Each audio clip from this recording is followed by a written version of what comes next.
할렐루야. 좋은 찬양 감사합니다.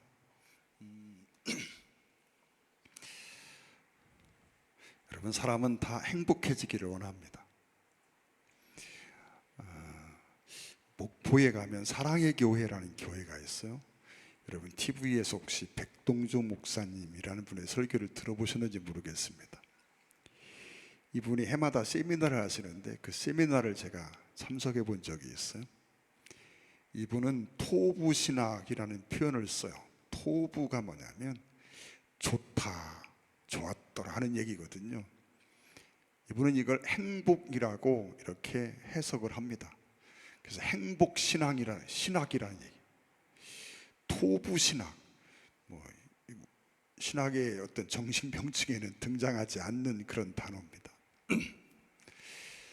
이 백 목사님이 그 세미나를 하시는 동안, 나흘 동안 내내 강조하시는 내용은 그겁니다. 하나님은 사람을 행복하게 살도록 창조하셨다라고 하는 겁니다. 하나님은 우리가 행복하기를 원하신다는 거예요. 여러분, 나도 행복하기를 원하고 하나님도 내가 행복하기를 원하고 우리가 그리스도 안에서 행복해지는 것이 당연하다는 얘기죠. 여러분, 우리는 예수 믿는 사람이든 믿지 않는 사람이든 사람들은 다 행복해지기를 원합니다. 그래서 어떻게 하면 내가 행복할 수 있을까? 그 행복하기를 위해서 애쓰고 노력을 합니다. 여러분, 돈을 버는 이유가 뭡니까? 행복한 삶을 꿈꾸며 돈을 벌려고 합니다. 결혼을 왜 합니까? 행복한 삶을 꿈꾸며 결혼을 합니다. 여러분, 우리가 추구하는 대부분의 것들의 목적은 내가 행복해지기 위해서입니다. 근데 여러분, 예수 믿기 이전에 우리는 행복해지려 할 때 항상 퍼스트, 첫째 자리에 내가 와 있습니다. 내가 첫 번째입니다. 자기중심적인 그런 삶을 살았다 하는 이야기입니다. 행복해지기 위해서, 내가 행복해지기 위해서 늘 애를 쓰고 노력을 합니다. 늘 내가 첫 자리에 있는 거죠. 근데 예수 믿고 나니까 그것이 진짜 우리가 행복해지는 길이 아니다라고 하는 걸 깨닫습니다. 예수 믿고 나서 깨닫는 게 뭡니까? 첫 자리에 있던 내가 내려와서 그 첫 자리에 주님을 놓고 타인을 놓을 때 우리가 행복해질 수 있다는 걸 깨닫습니다.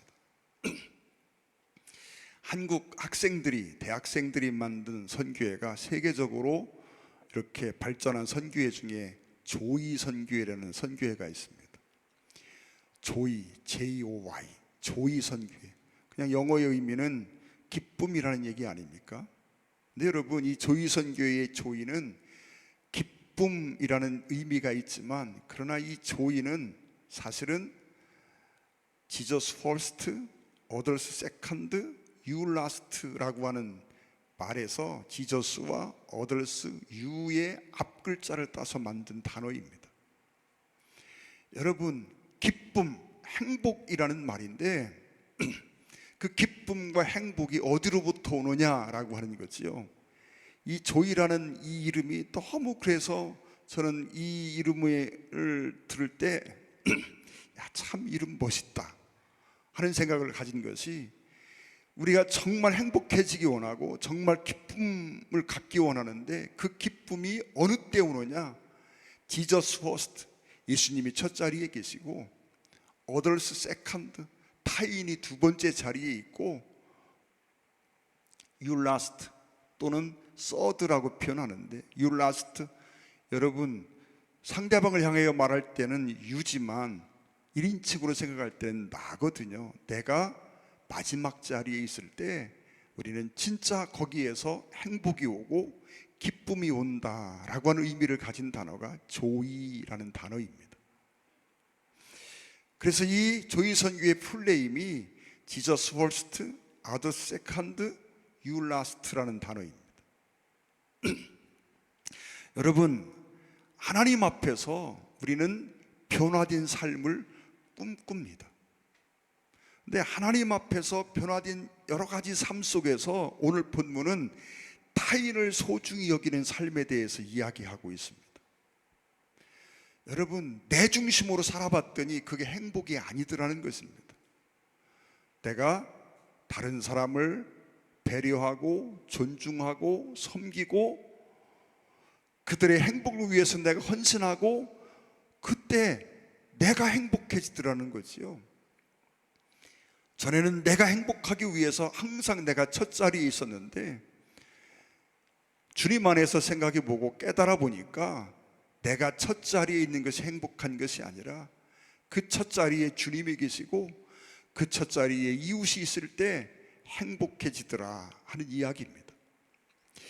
여러분, 타인을 소중히 여기는 그런 사람의 첫 번째 변화된 모습은 말하는 것과 듣는 것의 변화라고 말합니다. 야고보는 그렇게 말합니다. 말할 때 해서는 안 되는 두 가지가 있는데 너무 급히 말하지 말라는 것입니다. 그리고 또 분노 중에 말하지 말라는 거예요. 너무 급히 말하지 말고 분노 중에 말하지 말아라. 그리고 말하는 것과 더불어서 우리가 듣는 것이 필요한데 상대방을 깊이 배려함으로 온유한 마음을 가지고 상대방의 말을 경청하라 이렇게 말하고 있습니다. 하지 말아야 될 게 급히 말하는 것과 분노 중에 말하는 것을 하지 말아야 되고, 해야 되는 것은 우리가 상대를 깊이 배려하면서 그런 마음가짐을 가지고 온유함으로 상대방의 말을 깊이 경청하는 그런 자세를 가져야 된다라고 말씀하고 있습니다. 말을 적게 하라고 하는 게 아닙니다. 여러분, 사람이 살면서요, 말하는 것도 굉장히 중요합니다. 말을 잘해야 될 필요가 있습니다. 요즘에는 말을 잘하기 위해서 훈련받는 그런 프로그램도 있는 거라 합니다. 여러분, 말을 조리 있게 하고 확실하게 하고 의미를 잘 전달하고, 여러분, 이런 거 얼마나 중요합니까? 꼭 말을 적게 하라는 의미가 아닙니다. 그런데 여러분, 우리는 말을 적게 하라는 의미가 아니라 이 말은 경청을 잘 하라는 의미로 깨달아야 합니다. 여러분, 우리는 다 조급증을 가지고 있습니다. 저 자신도 상대방의 말을 경청하는 자세가 많이 부족한 걸 느낍니다. 그러나 성경은 우리에게 말합니다. 상대방의 말에 경청할 줄 알라는 겁니다. 그를 깊이 배려하고 온유함으로 그 말을 들으라는 겁니다. 여러분, 마이클 니콜스라고 하는 상담 심리학자가 있습니다. 이 사람이 쓴 책이 있는데 듣는 것만으로 마음을 얻는다라는 제목의 책이 있습니다. 듣는 것만으로 마음을 얻는다. 30년 넘게 상담을 하면서 이분이 그 깨달은 것을 이 책에 썼습니다. 4부로 되어 있는 책입니다. 여러분, 이 책을 제가 여러분 앞에 한번 소개해 드린 적이 있습니다. 오래전에 권장도서로 여러분이 꼭 한번 읽어보세요 라고 주보에 내드린 적이 있는데요, 여러분, 4부로 되어 있어요. 그 내용을 한마디로 이야기하면 상대방의 말을 잘 듣는 것이 관계의 성공의 열쇠다라고 말합니다. 틀어진 관계를 회복하는 것도 상대방의 말을 경청하는 데서 온다는 거죠. 관계 속에 문제가 생기면 그 핵심이 뭔가라고 봤더니 그 핵심의 대부분은 듣는 데 있더라 하는 얘기입니다. 여러분, 하나님과의 관계에서도 마찬가지입니다. 사람과의 관계에도 듣는 게 중요합니다. 경청이 중요한데 하나님과의 관계에서도 경청이 얼마나 중요한지 모릅니다. 우리는 하나님께 많은 말을 하려고 합니다. 그러나 하나님의 음성을 들으려고 노력하지 않는 경우가 많습니다. 여러분, 시편 1편에 보면 복 있는 사람은 악인의 길을 쫓지 아니하고 그렇게 하면서요, 여호와의 말씀을 주야로 묵상하는 자로다 그랬습니다. 진짜 복 있는 사람, 복 있는 사람이란 말이 행복한 사람이란 얘기입니다. 진짜 행복한 사람이 어떤 사람이냐? 하나님의 말씀을 잘 듣는 사람, 하나님의 말씀을 쥐하로 묵상하는 사람이랍니다. 여러분, 쥐하로 말씀을 묵상한다는 말의 의미가 무엇입니까? 하나님의 말씀을 잘 경청하는 것입니다. 하나님의 말씀을 경청하는 목적은 무엇입니까? 그 말씀대로 살기 위해서입니다. 왜 우리가 하나님의 말씀을 들으려고 합니까? 그 말씀대로 살기를 원하지 않으면서 그 말씀을 들어보면 무슨 소용이 있겠습니까? 하나님의 말씀을 경청하는 이유는 그 말씀대로 살기 위함입니다. 실은 시편 150편을 여는 첫 번째 말이 무엇인지 아십니까? 행복한 사람은 여호와의 말씀을 쥐하로 묵상하는 사람이다. 묵상의 목적은 하나님의 음성, 하나님의 뜻을 잘 깨닫기 위함입니다. 많은 사람이 기도의 자리에 왔습니다. 열심히 기도했습니다. 그런데 그 기도대로 이루어졌으면 좋은데 그렇지 않았습니다. 그래서 하나님 앞에 속상해서, 하나님, 내가 그렇게 기도했는데 어째 하나님이 이런 결과가 이렇습니까? 그때 하나님이 하시는 말씀이 그렇게 말씀하시더랍니다. 만들어진 말이겠죠. 야, 내가 네게 뭔가 말하려고 하면 너는 입 닫고 가버렸잖아. 너는 네 할 말만 다 하고 내 말을 내가 말하려고 하면 가버렸잖아. 여러분, 우리는 하나님 앞에 말을 하는 것 중요합니다. 내 형편을 아뢰고, 내 사정을 아뢰고, 내 소원을 아뢰고, 정말 나의 아픔을 토로하고, 이게 다 중요합니다. 해야 합니다. 그런데 여러분, 그 못지않게 중요한 것은 하나님의 음성을 듣는 것입니다. 여러분, 하나님의 음성을 듣는 것이 하나님께 말하는 것보다 더 중요하다는 걸 우리는 알아야 합니다. 하나님의 말씀을 듣는 방법은 많이 있습니다. 여러분, 하나님의 음성을 듣는 법이라는 제목의 책이 제 서재에 꽂혀 있습니다. 여러분, 그 하나님의 음성을 듣는 법에 대한 여러 종류의 책들이 있습니다. 근데 여러분, 내용이 조금씩은 다 다릅니다. 왜 다른지 아십니까? 사람마다 하나님의 음성을 듣는 방법이 조금씩 다르기 때문에 그렇습니다. 다시 말씀드리면 하나님의 음성을 듣는 방법은 다양하다는 거지요.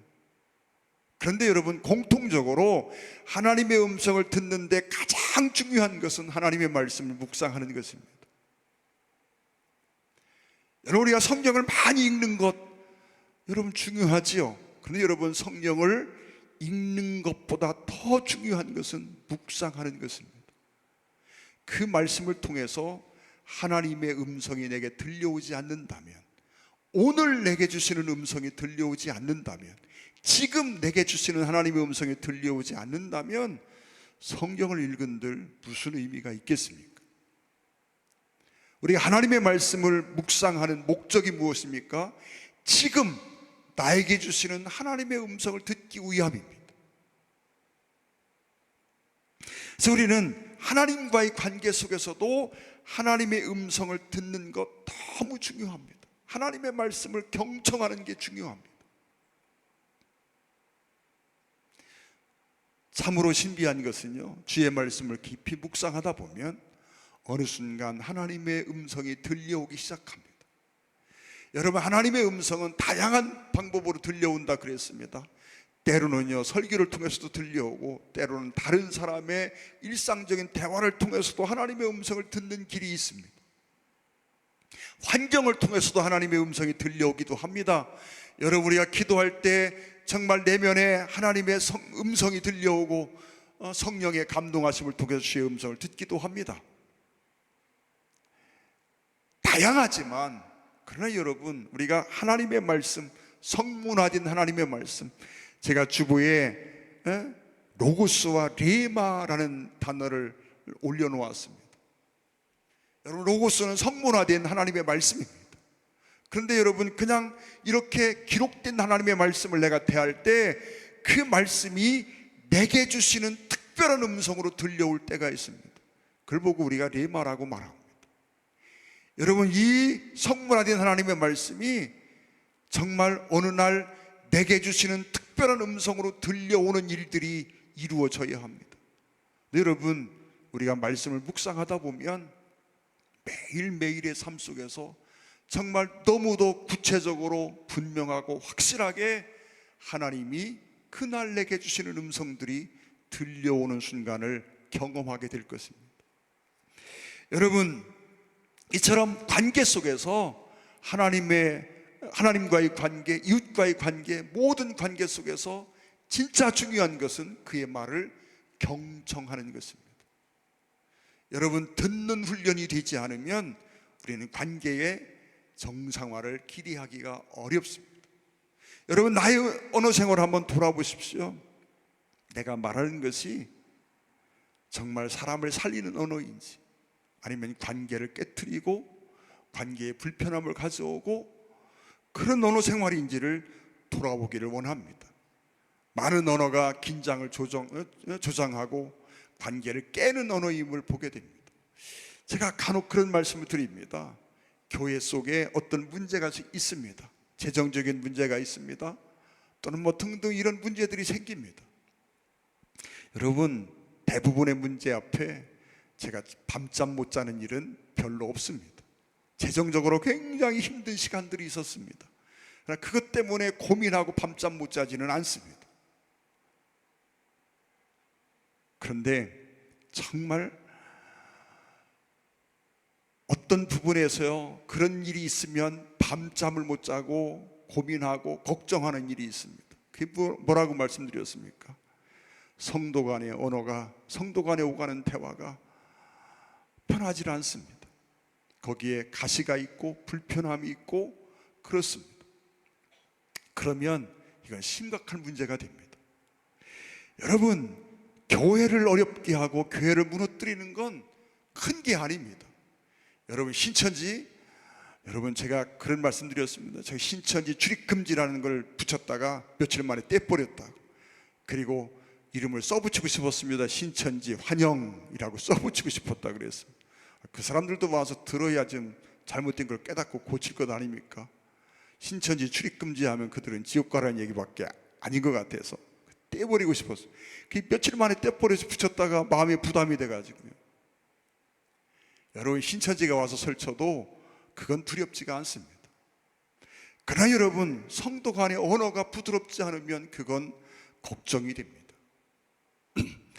여러분, 에모토 마사루라고 하는 일본의 유명한 파독 연구가가 있습니다. 우리가 잘 아는 내용입니다. 물은 답을 알고 있다는 책, 여러분 다 기억하실 겁니다.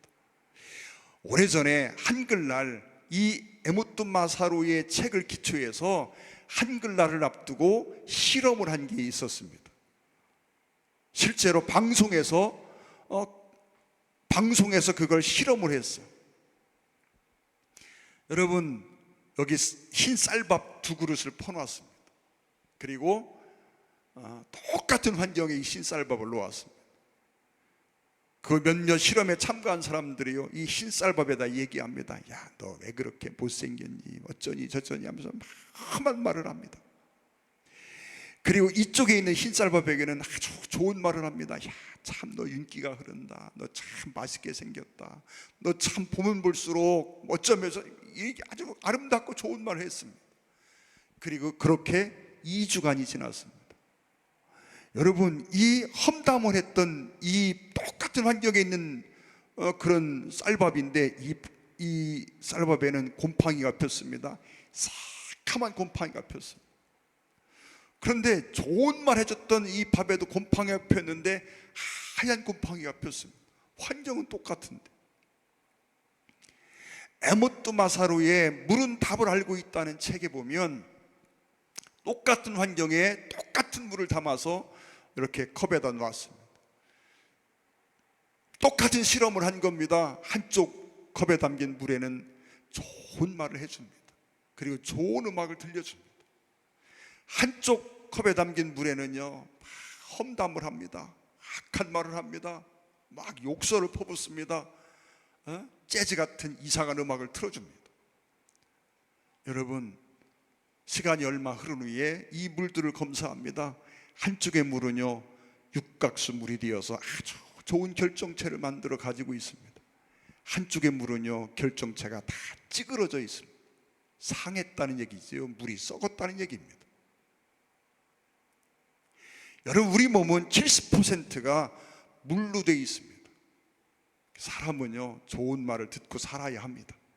그래야 건강해집니다. 여러분, 잠언 16장 24절에 선한 말은 꿀송이 같아서 마음에 달고 뼈에 양약이 되느니라 라고 말씀합니다.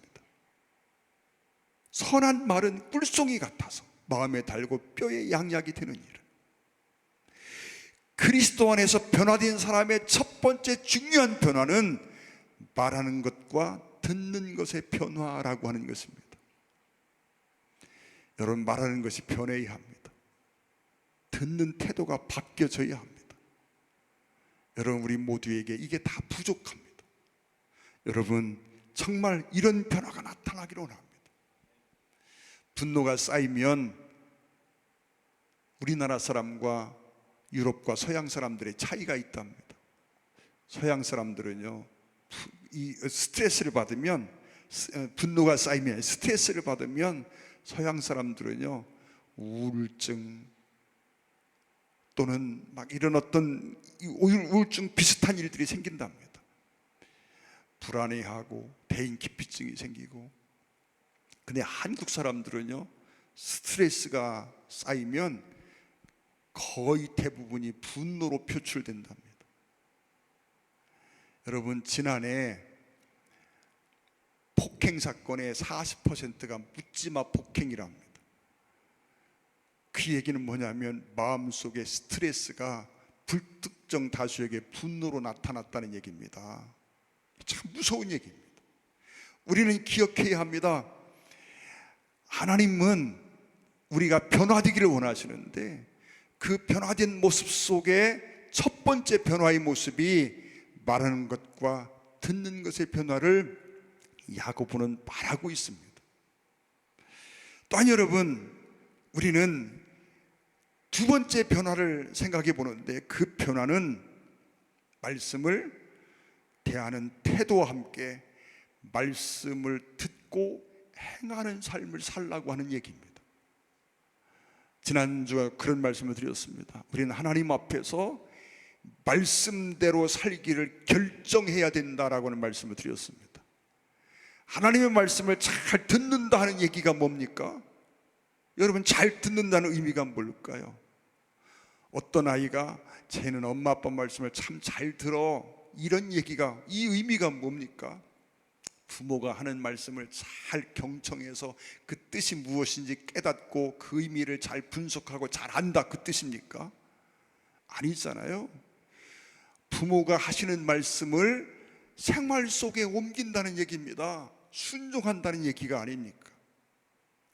하나님의 말씀을 대하는 태도, 그 태도가 뭡니까? 주님이 말씀하시면 내가 그 말씀대로 살겠습니다 라고 하는 태도입니다. 여러분, 말씀을 들었는데, 깨달았는데 행함이 없으면 여러분, 아무것도 깨닫지 못한 것과 무슨 차이가 있을까요? 오히려 깨닫지 못하고 알지 못하고 행한 사람은 몰라서라고 하나님 앞에 핑계를 댈 수 있을지 모르겠습니다. 그러나 그 사람은 핑계도 댈 수 없습니다. 분명히 하나님의 음성을 들었습니다. 분명히 깨달았습니다. 그런데 그대로 살지 않았습니다. 주님이 책망하실 때 뭐라고 변명할 게 있겠습니까? 여러분, 우리는 하나님의 말씀을 듣는 것보다 더 중요한 것은 그 말씀대로 사는 것입니다. 말씀드린 것처럼 왜 우리가 하나님의 음성을 듣기를 소원하고 그렇게 성경을 읽고 묵상합니까? 왜 예배 시간에 설교를 듣습니까? 말씀대로 살기 위함이 아닙니까? 여러분, 들려진 말씀을 내가 취사 선택해서 산다라고 하는 것은 지난주 그런 말씀을 드렸습니다. 하나님의 판단보다 내 판단이 더 낫다고 하는 교만 때문에 사람들이 하나님의 말씀대로 살지 않는다. 하나님의 말씀이 정답이고 하나님의 말씀이 나를 가장 이롭게 하고 하나님이 나보다 더 나를 잘 아시고 나보다 더 나를 사랑하시기 때문에 내게 최선의 방법으로 말씀하셨다라고 하는 걸 깨닫는다면, 그것이 믿어진다면 우리는 그대로 하지 않겠습니까? 왜 그대로 하지 않습니까? 하나님의 판단보다 내 판단이 더 낫다고 생각하니까 그대로 하지 않는 것 아닐까요? 우리는 깨달아야 합니다. 하나님의 말씀을 이해하는 것 중요합니다. 그런데 그 말씀을 이해하고 깨닫는 것보다 더 중요한 것은 그 말씀대로 사는 것입니다. 여러분, 우리가 예수를 믿는 가장 확실한 증거가 뭔지 아십니까? 말씀대로 순종하는 삶입니다. 여러분, 그 속에 어떤 믿음이 있고 어떤 지식이 있고, 여러분, 그것보다 더 확실한 내가 믿음의 사람이라고 하는 증거는 믿음대로 사는 겁니다. 말씀대로 순종하는 삶입니다. 말씀대로 순종하는 모습이 없는데 저 사람이 믿음이 좋다라고 말할 수가 없습니다. 우리가 성경을 많이 알고 있고 지식적으로 창세기부터 계시록까지를 꿰뚫고 있어도 말씀대로 사는 삶이 없다면 여러분, 그 사람은 성경을 모르는 것과 아무 진배가 없습니다. 여러분, 우리가 예수를 믿는 가장 확실한 증거는 말씀드린 것처럼 하나님의 말씀대로 사는 것입니다. 하나님이 가라 하면 가는 것입니다. 하나님이 가지 말라 하면 가지 않는 것입니다. 하나님이 하라고 하시면 하는 겁니다. 하나님이 하지 말라 하시면 하지 않는 겁니다. 여러분, 이게 우리가 하나님 앞에서, 사람들 앞에서 내 믿음을 증명하는 방법입니다. 야고보는 지금 그걸 얘기하고 있는 겁니다. 행함이 없는 사람은 그 믿음을 증명할 방법이 없습니다. 행함이 없다는 얘기는 하나님의 말씀을 믿지 않는 것과 같다는 얘기입니다. 그래서 야고보가 행함을 강조하는 것이 아니라 행함으로 믿음을 증명하라고 하는 것입니다. 우리가 정말 하나님을 믿으면 우리의 삶을 통해서 하나님의 향한 나의 믿음을 증명할 수 있어야 합니다. 여러분, 예수 믿고 변화된 삶의 세 번째는 여러분, 삶 속에서 경건을 실천하라고 하는 이야기입니다. 오늘 본문 26절 27절 사이의 말씀이죠. 여러분, 헛된 경건이 있답니다. 헛된 경건은 혀를 제갈 물리지 않는, 여러분, 혀를 제갈 물린다. 제갈이 뭔지 아십니까? 여러분, 말에게 제갈을 물립니다. 소는 제갈을 물리지 않지만 코를 뚫어서 코투레를 합니다. 이게 제갈과 마찬가지죠. 여러분, 제갈을 물린다 하는 이야기는 주인 뜻대로 움직여지도록 만든다는 얘기입니다. 여러분, 우리가 말하는 것도 행하는 것도 정말 우리가 주로 고백한 예수님의 뜻에 의해서 움직여지는 것을 이야기하고 있습니다. 그리고 정결하고 더러움이 없는 경건에 대해서 말합니다. 첫째로는 고아와 과부를 돌보는 것이라고 말씀합니다. 고아와 과부를 돌보는 것, 이게 진짜 참된 경건의 모습이라고 말하고 있습니다. 고아와 과부 하니까 꼭 고아와 과부만을 의미한다고 생각하지 않습니다.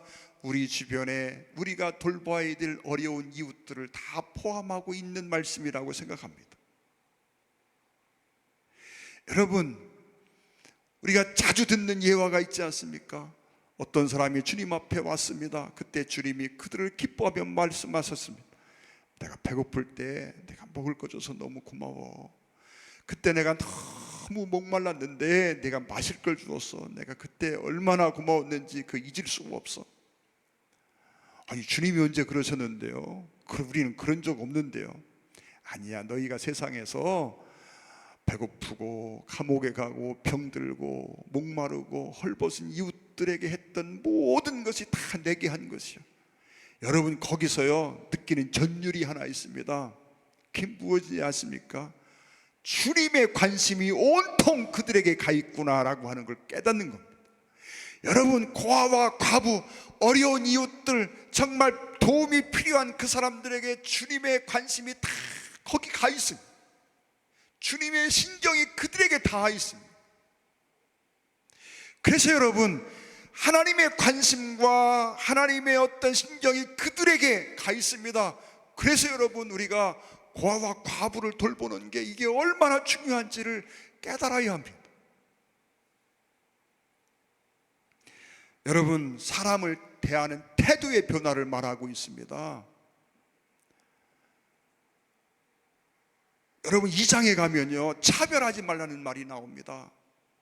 노인과 젊은이, 가진 자, 못 가진 자, 뭐 등등해서 여러 변화가 나옵니다. 가난한 자 또는 건강한 자, 아픈 자,